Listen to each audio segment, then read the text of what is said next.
What's up, 49ers fans? Let's dive right into the latest updates coming out of San Francisco, because there's a lot going on with this team right now. The biggest story, without a doubt, continues to be Brock Purdy's frustrating turf toe injury. This whole situation has become one of those lingering storylines that just won't go away, and honestly, it's starting to test everyone's patience. The coaches, the fans, and even Purdy himself. Let's rewind for a second. Week 1 against Seattle, Purdy looked sharp. That clutch, game-winning drive was pure magic. 6 for 6, completely composed, putting the Niners on top against a team that I still believe is a legitimate Super Bowl contender. Seattle's no joke.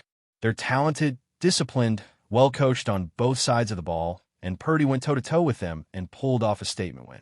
But the celebration didn't last long, because the following Monday came the bad news: turf toe. That's when everything started to spiral. He sat out a couple of games, and that's when Mac Jones stepped in and played lights out. The guy was efficient, confident, and helped the 49ers stay competitive while Purdy recovered. But then Week 4 arrived. Purdy made his return against the Jaguars, and it was obvious right away that he wasn't 100%. You could see the hesitation in his movements, the lack of drive when planting his foot, and unfortunately, he aggravated the injury again. Since then, it's been this back-and-forth limbo, practicing in limited fashion, suiting up, throwing a few balls, but not looking fully comfortable. During the win against the Falcons on Sunday Night Football, and what a big win that was, a report came out that made things even murkier. According to sideline info from the broadcast, Purdy admitted that any wrong movement can cause a setback. He described the injury as so annoying and said he's never dealt with something that just refuses to heal like this. That tells you a lot. Turf toe sounds minor, but for a quarterback who relies on quick cuts, foot planting, and pocket mobility, it's a nightmare. And the thing with turf toe is it's unpredictable. There are mild cases that heal in a couple of weeks, and then there are the serious ones that require surgery, like what happened to Joe Burrow back in Week 2. That guy's out until December because of it. When Purdy came back too soon, it wasn't just bad luck. It was the classic case of pushing a recovery timeline that the body wasn't ready for. Reports later suggested that before the Falcons game, Purdy had another private workout, and it didn't go well. He came out feeling worse, not better. What was supposed to be a green light to ramp up turned into another frustrating setback. At this point, it's hard to imagine him suiting up against Houston. Everything points to another start for Mac Jones.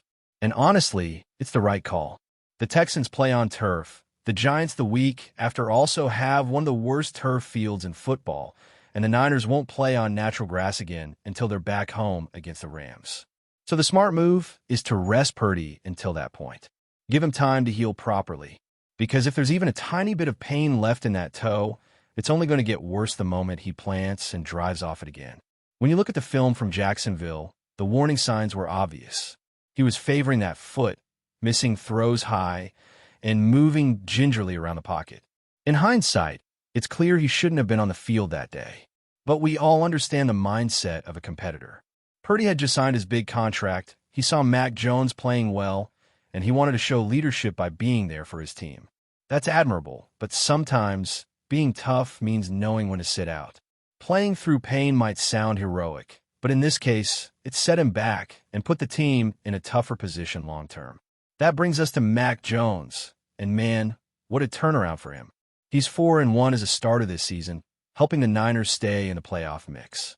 Under Kyle Shanahan's system, he's been thriving, completing around 67% of his passes, leading the league in passing yards per game, and showing the kind of poise that made people believe in him back when he came out of Alabama. He's not just managing the offense, he's energizing it. There's rhythm, confidence, and efficiency when he's on the field. He's proving that he deserves another shot as a full-time starter in the league, whether that's in San Francisco or somewhere else down the line.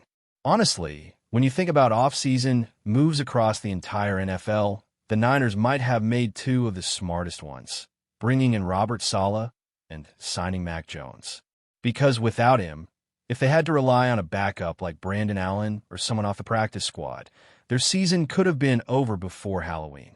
Instead, they're 5-2, undefeated in the division, and staying afloat while key players heal up. Speaking of injuries, let's talk Brandon Ayuk.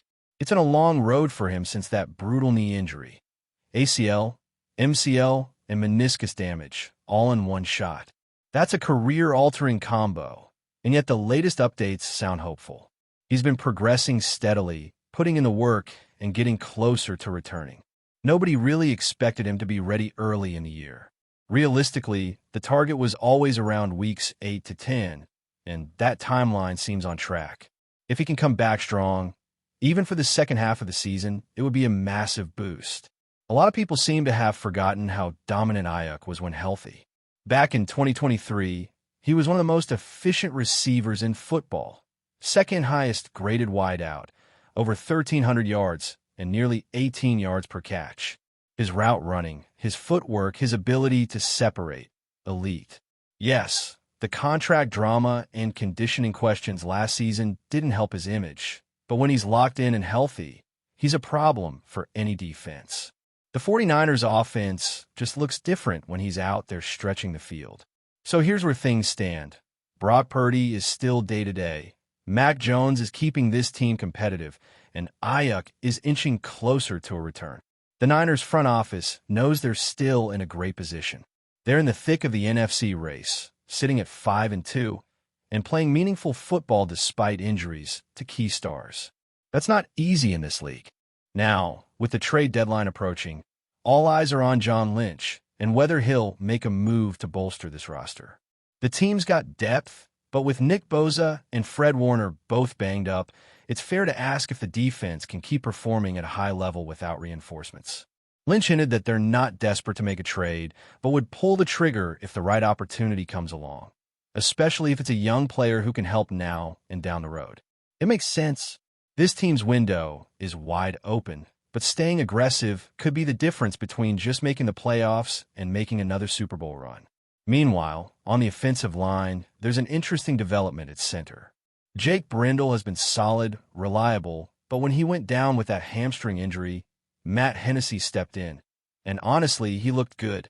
More athleticism, quicker off the snap, cleaner protection. Against Atlanta, he allowed 0 sacks, just 1 pressure, and earned strong blocking grades across the board. That kind of performance doesn't go unnoticed. With a few more games to prove himself, Hennessy might just make a serious case to keep that starting spot. The 49ers are at a crossroads, balancing patience with urgency. They've got the talent, they've got the system, and even with injuries stacking up, they're proving that depth matters. Purdy's recovery will be key. Ayuk's return could spark the offense again, and Mac Jones has already shown he's capable of steering the ship. It's one of those seasons that could go either way, depending on health and a few smart moves from the front office. But for now, this team's resilience has been the story. Finding ways to win, staying competitive, and keeping the faith alive in San Francisco. The question that keeps coming up among fans and analysts is how long the 49ers can keep this momentum rolling without their main guy under center. Mac Jones has done an incredible job filling in, but everyone knows that for this team to reach its full potential, they need Brock Purdy back healthy and confident. The challenge now is balancing that hunger to compete every week with the patience required for a proper recovery. The Niners have learned the hard way that rushing an injury only creates more problems down the line. And with the kind of season they're having, they can't afford another setback like that. You can see the frustration on Purdy's face during practice sessions. He's out there in pads, throwing the ball, jogging lightly, doing drills with trainers, but there's still that hesitation in his movement. For a quarterback who thrives on quick decisions and precision footwork, any discomfort in that toe can throw off his entire rhythm.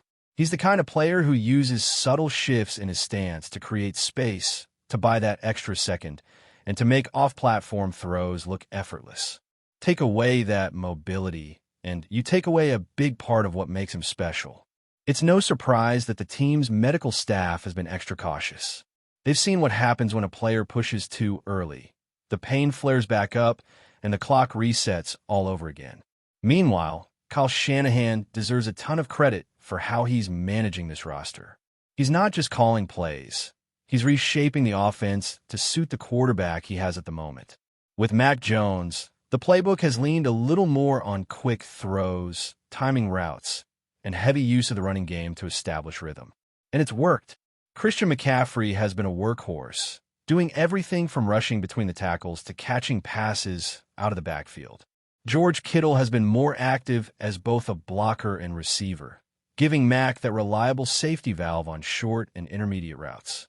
And even the offensive line, despite injuries, has stepped up in protection. Defensively, the Niners still carry that trademark intensity. Robert Saleh's influence has been clear in how this unit plays, disciplined, fast, and relentless. But losing top-tier players like Nick Bosa and Fred Warner for any stretch of time changes the entire dynamic. Those two aren't just stars. They're emotional leaders who set the tone for everyone else. Without them, the front seven loses some of its bite, and the margin for error gets thinner. That's exactly why John Lynch needs to consider bringing in another pass rusher. The defensive end group is dangerously thin, and with only a handful of healthy players at that position, one more injury could leave them exposed. You look at the NFC right now, and it's wide open. The Eagles look solid but beatable. The Lions have been strong but inconsistent, and teams like the Cowboys and Packers are hovering around but not dominating. In other words, this is the perfect window for the 49ers to make a push.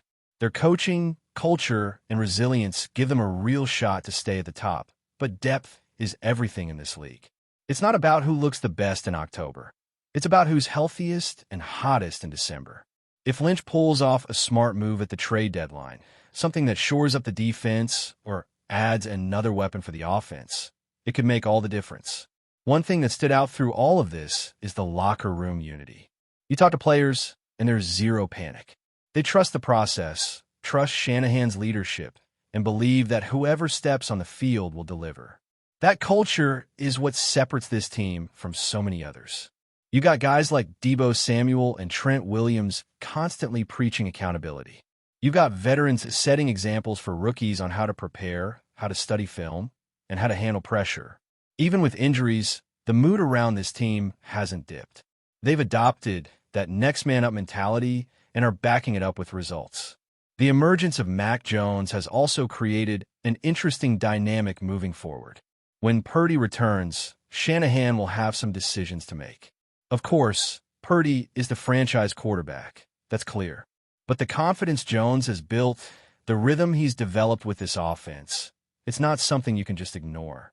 Having two capable quarterbacks is a good problem to have, especially in a league where injuries at that position can derail entire seasons.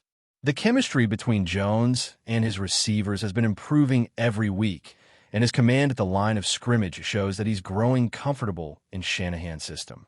He might not have the same mobility as Purdy, but his timing, accuracy, and decision-making have kept this team balanced. But before we dive in, don't forget to subscribe to 49ers Zone and hit the like button on this video. Your support helps us keep bringing you the latest updates on the San Francisco 49ers. And don't forget to share your thoughts on the news in the comments below. Whispers around the league are growing louder, and they all seem to echo the same shocking phrase. Patrick Surtain, too, is heading to San Francisco. While no official word has surfaced from either camp, multiple insiders are hinting that the 49ers have pulled off what could be one of the most audacious defensive moves in recent memory. The idea of pairing Surtain with San Francisco's already ferocious defensive front is enough to make offensive coordinators lose sleep before the deal even hits the wire. If true, this acquisition would represent a bold, win-now statement from a franchise already sitting among the NFL's elite. Surtain, just 24, has been a cornerstone in Denver's secondary, an all-pro caliber corner with the size, instincts, and poise that make him one of the league's toughest matchups. For months, rumors swirled about the Broncos being open to a blockbuster trade to replenish draft capital, but few expected the 49ers to swoop in. It's a move that feels almost unfair, adding a shutdown corner to a defense already defined by speed, intelligence, and relentless pressure. Those close to the organization describe a sense of quiet confidence in Santa Clara. While the front office remains tight-lipped, one source reportedly said, "We're building something unstoppable." That alone has fans and analysts buzzing. Imagine Surtain shadowing the league's top receivers while Nick Bosa and company collapse pockets up front. the kind of defensive synergy that wins championships. It's still categorized as rumor, but the momentum feels real. Social media is ablaze, with players dropping cryptic emojis and fans dissecting every tweet from 49ers insiders. Could this be another masterstroke from GM John Lynch? Until the ink dries, speculation reigns. Yet one thing is certain. If Patrick Surtain II dons the red and gold, the 49ers defense won't just be good, it could be terrifying. That's it for this update. If you enjoyed the video and want to keep receiving exclusive news about the San Francisco 49ers, make sure to subscribe to 49ers Zone and give this video a like. We always look forward to hearing your comments and opinions. See you in the next video.